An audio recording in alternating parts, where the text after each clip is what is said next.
नमस्कार, स्वागत है आपका इस प्लेटफॉर्म पे। चलिए आज चर्चा करते हैं बिहार सर्वे के बारे में, बिहार भूमि सर्वे के बारे में।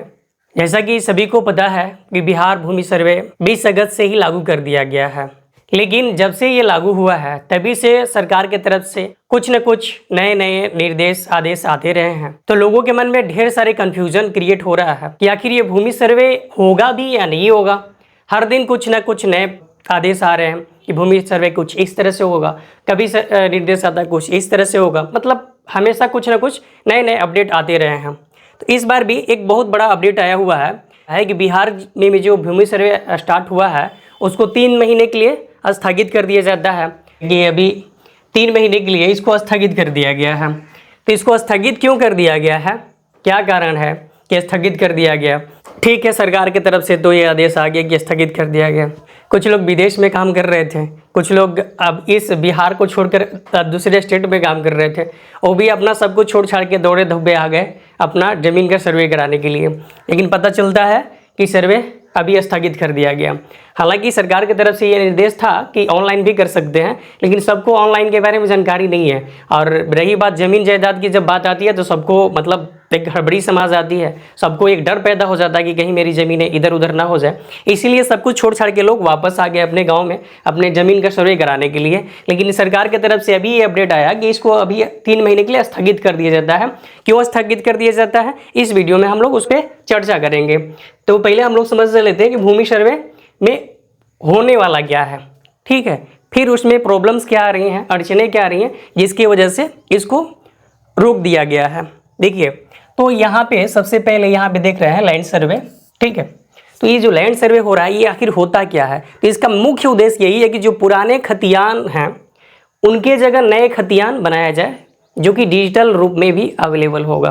क्योंकि पहले के जो खतियान बने हुए हैं वो इस रूप में थे, कुछ कैथी लिपि में है, कुछ तो इस अवस्था में चले गए हैं कि फट गए हैं, उनको पढ़ना नामुमकिन हो गया है। तो किसी प्रकार का किसी को अगर रिकॉर्ड की जानकारी लेने की ज़रूरत पड़ती है या कोई कागजात निकालने की ज़रूरत पड़ती है तो जिला का जो अभिलेखागार होता है जहाँ पे खाता खतियान निकाला जा सकता है, वहाँ पे भी जाने पे ये सब नहीं मिल पाता है। क्योंकि पिछला जो सर्वे हुआ था उसको सर्वे हुए बहुत साल हो चुके हैं, ठीक है। तो ये जो कागज़ की स्थिति है मतलब ख़राब हो चुका है। तो अब उस रिकॉर्ड को इस रिकॉर्ड में तब्दील करने के लिए ये सर्वे किया जा रहा है, ठीक है। इस रिकॉर्ड से इस रिकॉर्ड, पहले जैसे ये यहाँ पे जो है आपका खतियान, अब उस खतियान को इस तरह से बना दिया जाएगा जिसको डिजिटल रूप में भी ऑनलाइन भी आप लोग देख सकते हैं, उस तरह से बनाना है। तो उस तरह से बनाने के लिए जो पुराना खतियान है उसमें कई प्रकार के बदलाव भी हो चुके हैं। कोई ज़मीन अपना बेच दिया है, किसी ने कबाला करा लिया है, और किसी के दादा पूर्वज के नाम से था तो उन लोग सब अपने नाम पे करवा लिए हैं। तो ये खतियान नया बनना बहुत ज़रूरी है, क्योंकि जो रिकॉर्ड वहाँ पे जमा है वो पूर्वजों के नाम से ही रिकॉर्ड जमा है, 3 पीढ़ी आगे आ चुके हैं, तो उनके नाम से अब खतियान बनना चाहिए ना। तो इसलिए ये लैंड सर्वे हो रहा है।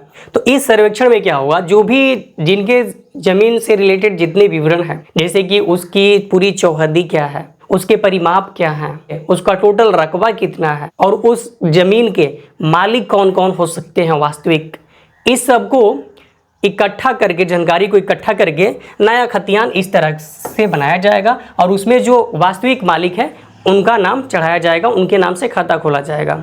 तो इस तरह से ये भूमि सर्वे होगा। अब देखिए, इसमें दिक्कत ये है कि जो भूमि स्वामी है, जो भूस्वामी है, भूमि के मालिक हैं, तो उनके पास भी कुछ डॉक्यूमेंट होने चाहिए, दस्तावेज होने चाहिए उनके ज़मीन का, उस ज़मीन के वो मालिक हैं, इसका कोई सबूत तो होना चाहिए उनके पास। क्योंकि कई खतियान ऐसे हैं जो इस अवस्था में है जो पढ़ने योग्य है ही नहीं, तो सरकार भी नहीं पढ़ रही है। जो सर्वे टीम में जो कर्मचारी चयनित हुए हैं उनको भी पढ़ने में असुविधा हो रही है, उनके पास भी कोई ठोस सबूत नहीं है कि ये बता सके कि नहीं ये ज़मीन इन्हीं का है, ठीक है। तो इसके लिए जो भी रैयत हैं, जो भी भूस्वामी हैं, उनसे कुछ कागजात मांगे जा रहे हैं कि आपके पास कुछ खतियान हो या ज़मीन का रसीद हो या वही लगान रसीद जिसको कटाते हैं हर साल, या कबाला का कागज़ हो, कोई कागज़ लेकर के आइए जिसके द्वारा ये साबित हो सके कि ये ज़मीन आपकी है, ताकि आपके नाम पे खाता खुल सके, ठीक है, इस नए सर्वे में। तो दिक्कत यहीं पे आ रही है, लोगों के पास, किसी के पास पूरे डॉक्यूमेंट सही नहीं, किसी किसी के पास जो नया कबाला कराए हैं, जो नया कबाला ज़मीन खरीदी बेची किए हैं, उनका तो ठीक है, उनका करेंट रसीद भी है, कबाला का कागज़ भी है। लेकिन जो खतियानी ज़मीन है, जो किसी किसी का पूर्वजों के नाम पे ही अभी चलता आ रहा है, आज तक उनका बंटवारा ही नहीं हुआ, और खतियान का हालत इस तरह से है जो पढ़ा ही नहीं जा रहा है, तो उनका किस तरह से वो सबूत लाएंगे अपना खतियान का। तो वो लोग बार बार अपने जो जिले का अभिलेखागार है वहाँ पे अपना दौड़ धूप कर रहे हैं, लेकिन फिर भी उनको नहीं मिल पा रहा है इनका खता खतियान या कोई भी रिकॉर्ड। तो इसलिए इस भूमि सर्वे को 3 महीने के लिए रोक लगा दिया गया है कि आप 3 महीना के अंदर अपना सारा जो भी भूमि से रिलेटेड आपका कागजात हैं उसको आप एकत्र कर लीजिए। इसके बाद फिर से 3 महीने के बाद भूमि सर्वे किया जाएगा। इस तरह से नए खतियान बनाने का कार्य प्रारंभ हो जाएगा। ठीक है, आज के वीडियो में बस इतना ही। मिलते हैं अगली वीडियो में।